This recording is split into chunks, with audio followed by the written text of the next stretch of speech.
So let's talk about removing the microphone from the inner heckler. Okay. That inner heckler is that voice, that part of you that pulls you back from moving on that next step. When you're about to take that next step of faith, you hear that voice, that heckler talking about, nah, you can't do that. You better not do that. Remember the last time you did something like that? So that's what we're going to be discussing. Removing the microphone from the inner heckler. The first things first, you got to put a name on it, right? Put a name on it.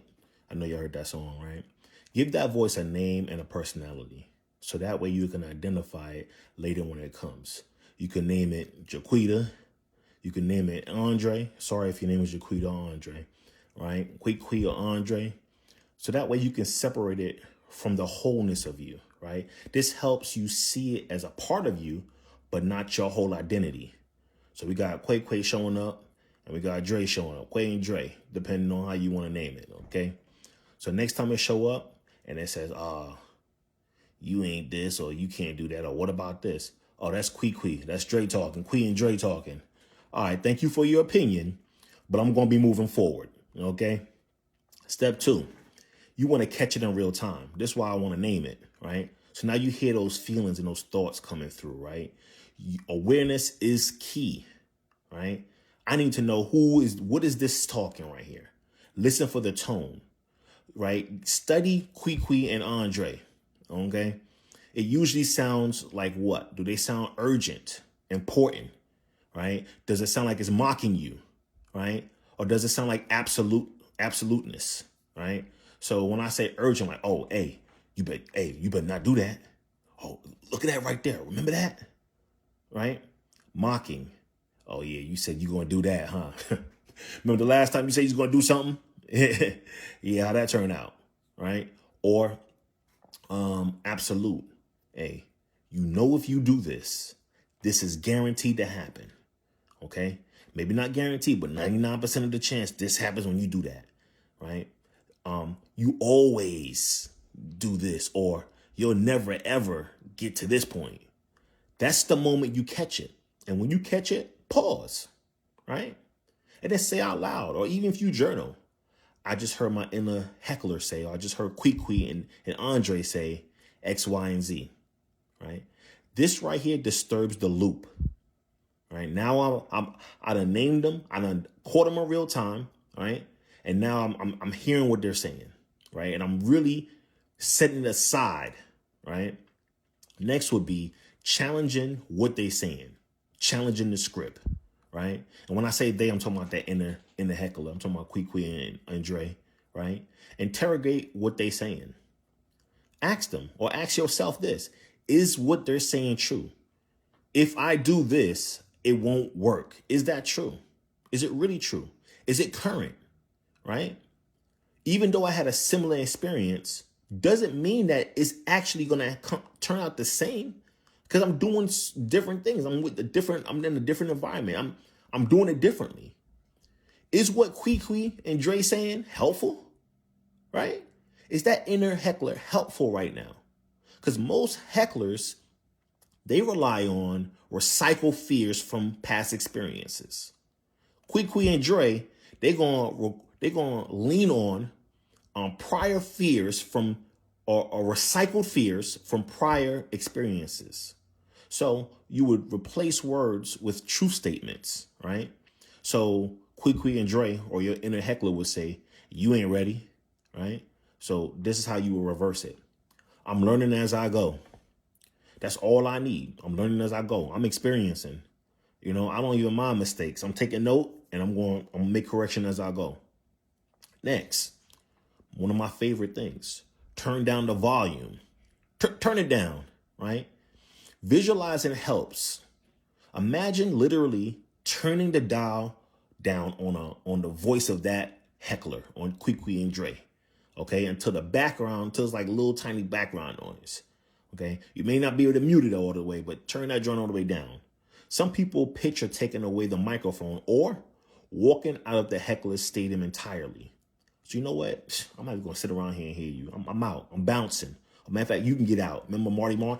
Get the stepping. Get the stepping, right? Practice by closing your eyes and seeing yourself removing the microphone or leaving or escorting them out, right? And taking that microphone and handing it to your higher self, right? And stepping into the spotlight anyway, no matter what that heckler's saying in the voice, Quee and Dre. All right. Step 5, act anyway. I heard somebody say, do it scared, right? Do it scared. Do it anyway. Act anyway. The most powerful way to remove the microphone is through action. Action. Action, Jackson, right? Every time you move forward, despite the noise and the heckler and the background stuff, right? You prove to your nervous system, you prove to your body, you prove to yourself that you are safe, right? You really safe. Over time, its voice loses authority. Now, I'm not going to tell you it's going to be easy, right? Because that anxiety and that fear don't creep up on you, right? You're like, got to be more careful. And that fear know how to stop you.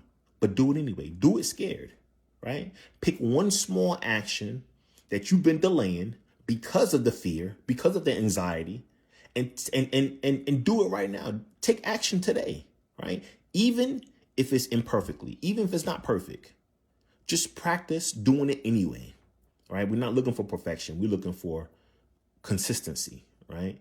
We're looking for a new path, right? And then think about a new path being like a jungle that never been walked down. You're going to have to cut them vines down. You may have to push some trees out the way. You know what I mean? It's going to be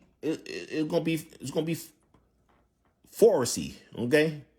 When I say foresty, I mean a lot of stuff in your way. It's going to be trees, roots, vines, tall grass. It might even be some insects, bugs, and some animals and reptiles. But that's what happens when you create a new path, right? You got to bulldoze your way through. You got to chop them down, all right? Number 6, you want to invite supportive voices, right? You may want to come back to my channel, hear one of my videos. Maybe you have somebody who's a trusted individual, okay? Maybe it's just you, right? So fill the arena, your mind, with voices that speak life, right? And if it's just only you, because sometimes it just be only you, right?